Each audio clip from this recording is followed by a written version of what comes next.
Hello, guys. All right, so I want to talk about something that has really affected my life. Today, I want to talk about something. If you can take heed to it, it can alter the course of your life. It can alter the course of your life. Take it from me. So, I want to talk about the psychology of influence as regards friendship.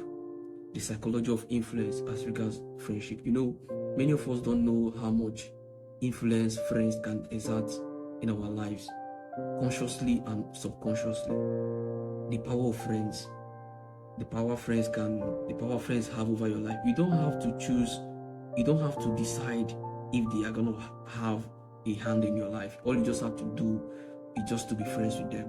And how does that happen? I don't know. Have any of us ever been in a situation whereby you needed to decide on something and you felt like, or subconsciously you thought if this my very particular friend, maybe you have a friend that you admire or something like that, or you have a best friend, and you're like, if this my very particular friend was to be the one in this situation, what is he gonna do? And at the end of the day, subconsciously, we tend to have taken that decision based on what we feel our friend is gonna do in such a case scenario or something like that. That's subconscious influence. You could see that even without the presence of your friend is still exerting influence over you. That's the power of friendship. That's the power of influence.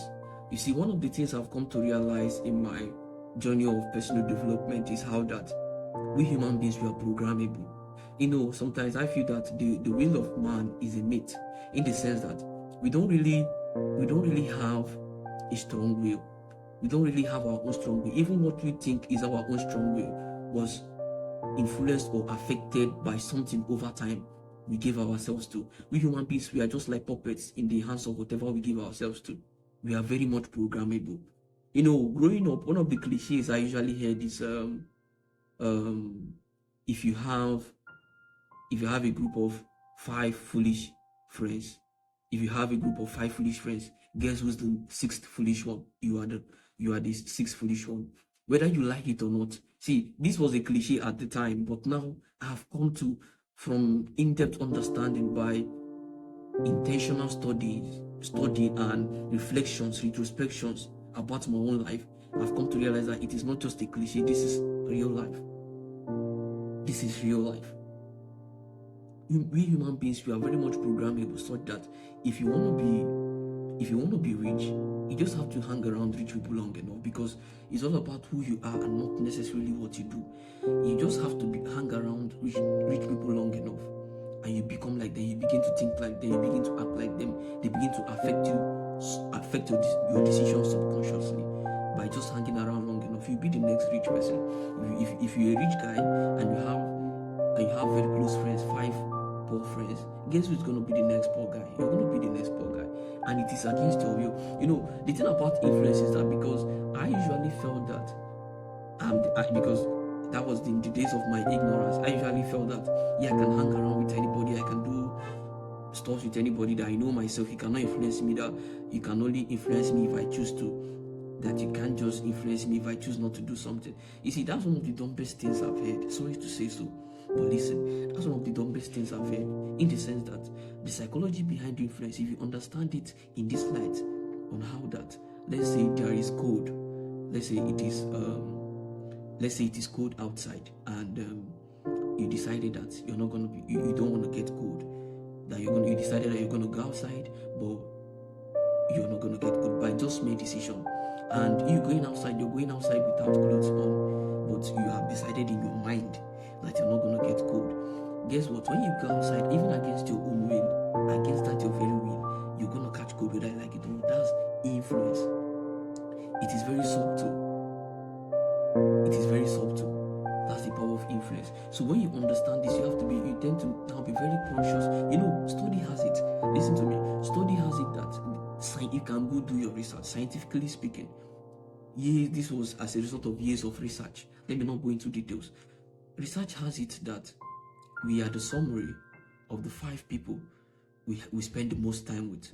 We are a summary. If you can write down the personality traits of 5 people you spend the most time with, and sit down with it and summarize it. That's who you are. You are a summary of the 5 top people you spend the most time with. And for most of us who are introverts like myself, who don't really hang out with people and stuff like that, you are also these 5 people is not limited to people you meet on a physical basis or day-to-day basis.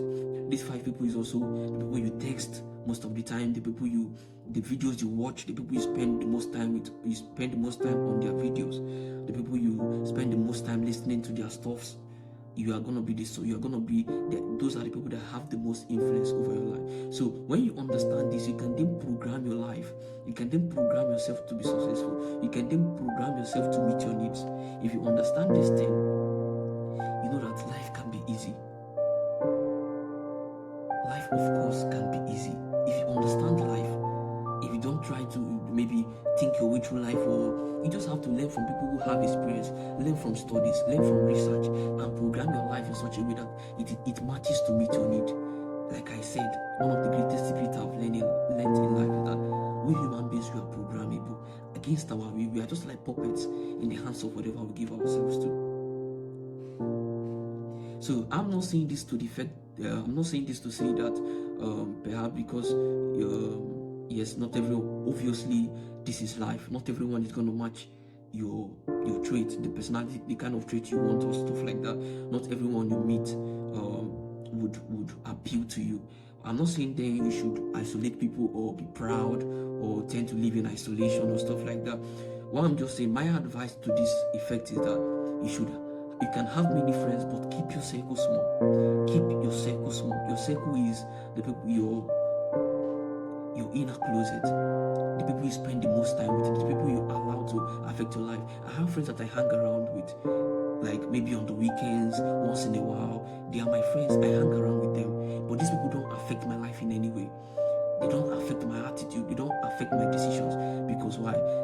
They are not part of my circle. You know, this might sound quite harsh, but here's the thing. There are people that I am in their circle, but they are not in my circle, because I'm very conscious of the way I spend time with them or the way they affect my life.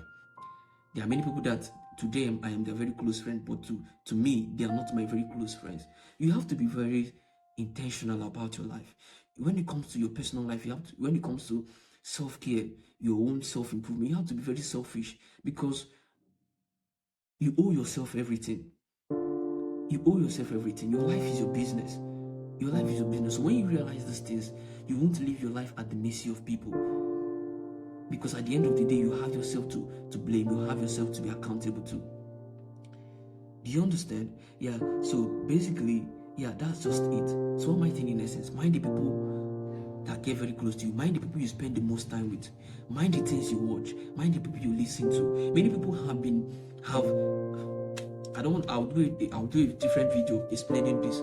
Many people have been depressed because of, this is based on science and research. Many people have become depressed. Some people ended up suicidal because of the kind of music they spend the most time on. Oh, there is one story, but I'm not gonna tell it on this video. Many people have become suicidal, and when quote unquote autopsies were done, they realized that this person, most of the songs that this person listened to in the time past, or in the frequent times, or in most frequent time, was suicidal music, suicidal kind of music and stuff like that. Do you understand? So take care of yourself. If you love yourself, take heed to what I've told you. I do what works. I listen to people who have results, and I just take it. I don't have to understand it. I just take them by their word. So I hope this video helped you. See you on the next one. Thank you. And if I have really helped you, or if my videos help you, please do well to